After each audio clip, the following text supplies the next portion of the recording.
Alright, audit की definition जैसे कि आप क्या है कि an audit is an independent examination of financial statements.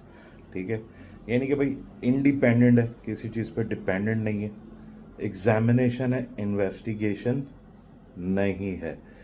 Examination क्या है कि भाई ट्रांजैक्शंस है उनको जाके चेक कर लेगा। इसकी एक कॉमन सी एग्जांपल ये है, जैसे आप एग्ज़ाम देने जाते हो एसीसीए का, तो इन्विजिलेटर क्या करता है, आपको बाहर आपको चेक कर लेगा।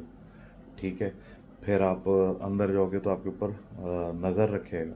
वो हर ट्रांजैक्शंस के ऊपर आपके ऊपर 100% इंक्वायरीज वगैरह नहीं करता है। वो आपसे जो है हर चीज़ को इन्वेस्टिगेट नहीं कर रहा है, अंदर तक नहीं जा रहा बहुत ज़्यादा। ठीक है, हर सारी ट्रांजेक्शन्स को चेक नहीं करता। ठीक है, to express an opinion whether financial statements presents, आगे देखो क्या लिखा हुआ है, ट्रू।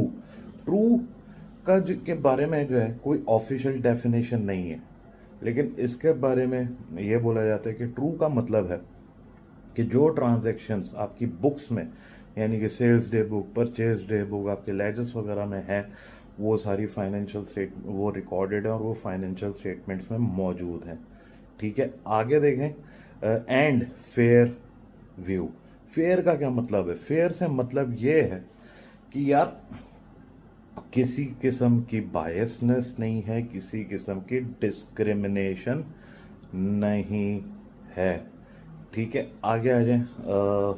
आगे वो कह रहा है फेयर व्यू। व्यू से मुराद के भाई अब अपना पॉइंट ऑफ व्यू ऑडिटर दे रहा है, उसने अपनी प्रोफेशनल जजमेंट अप्लाई कर ली है रिगार्डिंग दी जो भी कंपनी के अकाउंटिंग एस्टिमेट्स हैं उससे वो एग्री कर रहा है, जो भी अकाउंटिंग पॉलिसीज वगैरह हैं उससे एग्री कर रहा है। फॉर एग्जांपल आई एस 16 में आपके पास है कि जी कॉस्ट मॉडल या रिवैल्यूएशन मॉडल, तो रिवैल्यूएशन मॉडल अगर यूज़ करा हुआ है तो उसकी बेसिस वगैरह फेयर है।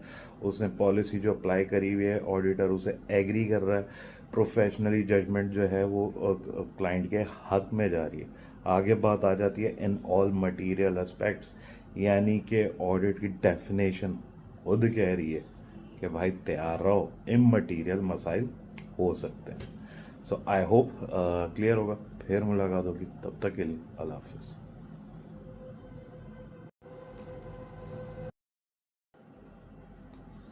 ऑलराइट, ऑडिट की डेफिनेशन जैसे कि आप क्या है कि an audit is an independent examination of financial statements.